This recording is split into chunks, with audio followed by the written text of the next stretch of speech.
നമസ്കാരം. പതിരും കതിരും.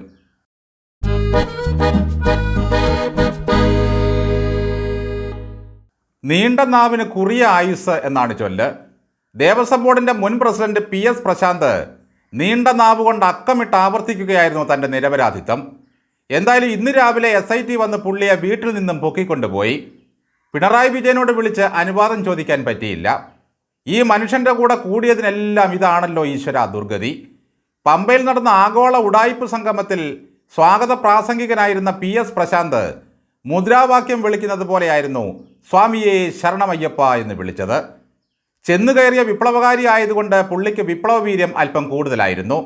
കൈപൊക്കി മുഷ്ടി ചുരുട്ടിയാണ് ശരണം വിളിച്ചത്. അന്നേ എന്തോ പന്തികേട് തോന്നിയിരുന്നു. അയ്യപ്പനെ ഇഹലോക പ്രസിദ്ധനാക്കാനുള്ള ശ്രമത്തിൻ്റെ ഭാഗമായിരുന്നല്ലോ ആ അയ്യപ്പ സംഗമം.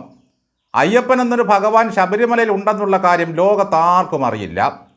വൈരുദ്ധ്യാത്മീയ ഭൗതികവാദിയായ പിണറായി വിജയൻ ഭരിക്കുന്ന കാലത്ത് അദ്ദേഹത്തിനൊരു ആഗോള പ്രശസ്തി ഉണ്ടാക്കി കൊടുക്കുക എന്ന ലക്ഷ്യത്തോടെയാണ് ആ സംഗമം നടത്തിയത്.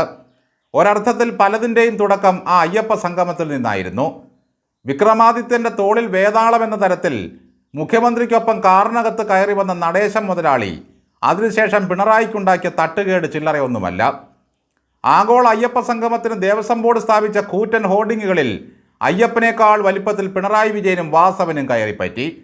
ശബരിമലയിൽ ഇരിക്കുന്നത് അയ്യപ്പനാണോ പിണറായി വിജയനാണോ എന്ന് പലരും സംശയിച്ചു. ജീവിതം വഴിമുട്ടി നിത്യനിദാന ചെലവുകൾക്ക് പോലും 10 പൈസ കയ്യിലില്ലാത്ത കാലത്ത് കോൺഗ്രസിനെ തള്ളി പിണറായിക്കൊപ്പം കൂടിയതാണ് PS പ്രശാന്ത്. എന്തായാലും ആ കരുണാമയൻ്റെ കാൽക്കീഴിൽ അഭയം തേടിയതിനു ശേഷം പ്രശാന്തിൻ്റെ ജീവിതത്തിൽ വെച്ചടി കയറ്റമായിരുന്നു.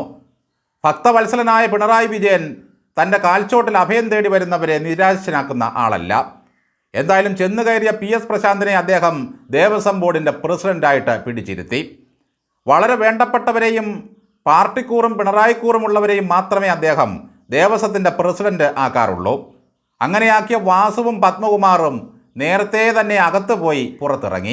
ഈ പ്രശാന്തിനെയും നേരത്തെ അവർ പിടിച്ച് അകത്തിട്ടിരുന്നെങ്കിൽ ഓണത്തിന് വീട്ടുകാർക്കൊപ്പം ഉണ്ണാൻ പാകത്തിന് തിരിച്ചു വരാമായിരുന്നു. ഇനിയിപ്പോൾ എപ്പോഴിറങ്ങി വരുമെന്നൊരു ഊഹവുമില്ല. ഇങ്ങനെ കൂടിയതിനെ എല്ലാം ബലി കൊടുക്കാൻ ഈ പിണറായി വിജയൻ അല്ലാതെ വേറെ ആർക്ക് കഴിയും? നോക്കണേ, കഴിഞ്ഞ 10 വർഷത്തെ ഭരണത്തിനിടയിൽ 3 ദേവസ്വം ബോർഡ് പ്രസിഡന്റുമാരെയാണ് പിണറായി അകത്താക്കിയത്. അമ്പലം കൊള്ളയടിച്ചതിൻ്റെ പേരിൽ. ശബരിമലയുമായി ബന്ധപ്പെട്ട ധാരാളം പ്രശ്നങ്ങൾ ഉണ്ടായിരുന്നെങ്കിലും പ്രശാന്തിൻ്റെ നേതൃത്വത്തിലുള്ള ദേവസ്വം ബോർഡിന് ഒറ്റ കാര്യമേ ആദ്യം കണ്ണിൽ പിടിച്ചുള്ളൂ. അയ്യപ്പൻ്റെ ദ്വാരപാലക ശില്പത്തിൻ്റെ പ്രഭ മങ്ങിപ്പോയിരിക്കുന്നു. കർത്തവ്യനിരതനായ ഉണ്ണികൃഷ്ണൻ പോറ്റി ഉടൻ ഇടപെട്ടിട്ട് പറഞ്ഞു, സാറേ തന്നയച്ചാൽ ഞാൻ കൊണ്ടുപോയി പൂശിക്കൊണ്ടുവരാം. ഹൈക്കോടതിയോടോ സ്പെഷ്യൽ കമ്മീഷണറോടോ ഒരു വാക്കുപോലും ചോദിക്കാതെ ദ്വാരപാലകന്മാരെ അഴിച്ചെടുത്ത് പോറ്റിയുടെ കയ്യിൽ കൊടുത്തു വിട്ടു. സാധനം ശബരിമലയിൽ നിന്നും പുറപ്പെട്ടു കഴിഞ്ഞപ്പോൾ സ്പെഷ്യൽ കമ്മീഷണർക്ക് വാട്സാപ്പിൽ ഒരു മെസ്സേജും കൊടുത്തു, ദേണ്ടേ സാധനം പോയിട്ടുണ്ട്. സ്പെഷ്യൽ കമ്മീഷണർ ഉടൻ തന്നെ ഇക്കാര്യം ഹൈക്കോടതിയുടെ ശബരിമല ബെഞ്ചിനെ അറിയിച്ചു. PS പ്രശാന്ത് കരുതിയത് പിണറായി വിജയനേക്കാൾ വലിയ നീതിപീഠം തനിക്കില്ല എന്നായിരുന്നു. പിന്നീട് ഹൈക്കോടതി ഇടപെട്ടതോടെ ഒരു വലിയ കൊള്ള തന്നെ പുറത്തു വന്നു. പിണറായി സർക്കാർ തന്നെ ഹൈക്കോടതിയുടെ ഉത്തരവ് പ്രകാരം നിയമിച്ചതാണ് SITയെ. കോടതിയുടെ നിരീക്ഷണത്തിലും മേൽനോട്ടത്തിലുമാണ് അവർ അന്വേഷണം നടത്തുന്നത്. ഭരണം മാറിയതോടെ പ്രശാന്ത് പറയുന്നത് ഇത് രാഷ്ട്രീയ ഗൂഢാലോചനയാണെന്നാണ്. എന്തായാലും കോൺഗ്രസ് വിട്ട് CPMൽ ചേർന്നതോടെ പ്രശാന്തിൻ്റെ ജീവിത നിലവാരം കുതിച്ചുയരുകയായിരുന്നു. അതാണ് അവിടുത്തെ കോൺഗ്രസ്സുകാരെ പോലും അത്ഭുതപ്പെടുത്തിയത്. പക്ഷേ പ്രശാന്ത് പറയുന്നത് ഞാൻ അധ്വാനിച്ച് കഷ്ടപ്പെട്ട് ബാങ്ക് ലോൺ എടുത്ത് കോടികൾ മുടക്കി ഒരു വീട് വെച്ചുവെന്നാണ്. ഇങ്ങനെ അധ്വാനിച്ച് ജീവിച്ച് കോടീശ്വരന്മാരാകുന്നവരെയെല്ലാം SIT പൊക്കാൻ തുടങ്ങിയാൽ എന്തു ചെയ്യും? അധ്വാനത്തിന് ഒരു വിലയുമില്ലേ? ദേവസ്വം ബോർഡ് പ്രസിഡൻ്റായിട്ടിരുന്ന പ്രശാന്ത് ചില്ലറ വിയർപ്പല്ല അവിടെ ഒഴുക്കിയത്.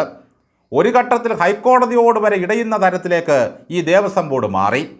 ശബരിമലയിൽ നിന്നുള്ള ഒരു സ്വത്തും ഹൈക്കോടതിയുടെ അറിവില്ലാതെ പുറത്തേക്ക് കടത്താൻ കഴിയില്ല. സ്വർണവുമായി ബന്ധപ്പെട്ട എല്ലാ അറ്റകുറ്റപ്പണികളും അവിടെ വെച്ച് തന്നെ നടത്തണമെന്നാണ് നിയമം. അയ്യപ്പൻ്റെ ദ്വാരപാലക ശില്പവും പീഠവും വാതിലുകളും വരെ പൊളിച്ചു കൊണ്ടുപോയ ഉണ്ണികൃഷ്ണൻ പോറ്റി അത് നാടാകെ കൊണ്ടു നടന്ന് പൂജകൾ ചെയ്ത് ലക്ഷങ്ങൾ കൊയ്തു. അയ്യപ്പൻ്റെ വാതിൽ പൊളിച്ച് ജയറാമിൻ്റെ വീട്ടിലെ പൂജാമുറിയിൽ കൊണ്ടുവച്ചു. പതിറ്റാണ്ടുകളായി ശബരിമലയിൽ ദർശനത്തിന് പോകുന്ന ജയറാമിന് അയ്യപ്പൻ്റെ സ്വർണ്ണവാതിൽ കണ്ടപ്പോഴാണ് മോക്ഷം കിട്ടിയത്. പ്രശാന്തിനെ രാവിലെ പൊക്കിയതോടെ ആസനത്തിന് തീപിടിച്ച രീതിയിൽ ഓടുകയാണ് ഇപ്പോൾ കടകംകൊള്ളി സുരേന്ദ്രൻ. അഥവാ ഇനി സുരേന്ദ്രനും അകത്തു പോയാലും പാർട്ടി അയാൾക്ക് വേണ്ടി ഒരക്ഷരം പോലും പ്രതികരിക്കാൻ ഉണ്ടാവില്ല. 2 ആഴ്ചകൾക്ക് മുമ്പ് ആഭ്യന്തരമന്ത്രിയുടെ വീട്ടിൽ ചെന്ന് കൂടിക്കാഴ്ച നടത്തിയത് എന്നെ രക്ഷിക്കണമേ എന്ന് യാചിക്കാനായിരിക്കുമോ? ദൈവതുല്യനായ ഒരാൾ പറഞ്ഞാൽ എനിക്ക് കേൾക്കാതിരിക്കാൻ കഴിയുമോ എന്നാണ് കീച്ചമ്പറമ്പിൽ പത്മകുമാർ അകത്തു പോകും മുമ്പ് പറഞ്ഞത്. ആ ദേവതുല്യൻ ആരാണെന്ന് ഇപ്പോഴും അറിയില്ല. പ്രശാന്തിന് അങ്ങനെ വല്ല ദേവതുല്യരും ഉണ്ടോ ആവോ? 4 കാശുണ്ടെങ്കിൽ 4 ആൾക്കൊപ്പം ഞെളിയാമെന്ന് പഴമക്കാർ പറയും. പക്ഷേ അത് അധ്വാനിച്ചും പ്രയാസപ്പെട്ടും ജോലി ചെയ്തും ഉണ്ടാക്കുന്ന മുതലായിരിക്കണം. സ്വന്തം കാര്യസാധ്യത്തിനായി മറ്റു പാർട്ടിയിൽ അഭയം തേടി അവർ തരുന്ന കസേരയിലിരുന്ന് മോഷ്ടിക്കാമെന്ന് ഒരാളും ചിന്തിക്കരുത്. ഒരുപക്ഷെ പ്രശാന്ത് കരുതിയിരുന്നത് തന്നെ കസ്റ്റഡിയിലെടുക്കുകയോ അകത്താക്കുകയോ ചെയ്താൽ പാർട്ടി വലിയ പ്രക്ഷോഭങ്ങൾ ഉണ്ടാക്കും എന്നൊക്കെ ആയിരിക്കും. കട്ടയെറിയാനും മുട്ടയെറിയാനും പോയവൻ്റെയൊക്കെ അവസ്ഥ എന്താണെന്ന് ഇപ്പോൾ സഖാക്കൾക്കെല്ലാം അറിയാം. സ്വർണം പൂശി തിരിച്ചു കൊണ്ടുവന്നപ്പോൾ സ്വർണത്തിൻ്റെ അളവ് കൂടിയെന്ന് പറഞ്ഞ മുതലാണ് ഇപ്പോൾ പിടിയിലായിരിക്കുന്നത്. കള്ളന്മാരായ 2 ദേവസ്വം മന്ത്രിമാർ കൂടി അകത്തു പോയാലേ അയ്യപ്പന് തൃപ്തിയാകുമെങ്കിൽ അവരും കെട്ടുമുറുക്കി കാത്തിരിക്കുന്നതാണ് നല്ലത്.